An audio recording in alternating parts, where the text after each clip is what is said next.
தான் தலப்பாக கட்டிக்கொண்டு நடந்து வாரத போல் நம்ம ஐயா வாராரு.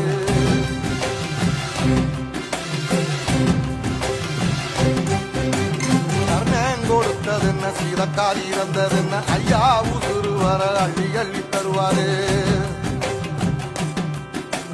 சாதி சாதிக்கு ஒரு சங்கம் வச்ச நாட்டுக்குள்ள எல்லா சாதிக்கு ஒரு கோயில் போல வராது.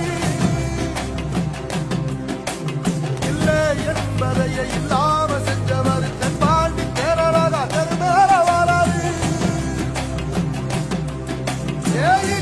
எதிர வந்த கண்ணே எமச்சதில்லை தமிழ பரம்பரைக்கு தன் மனம வராரு.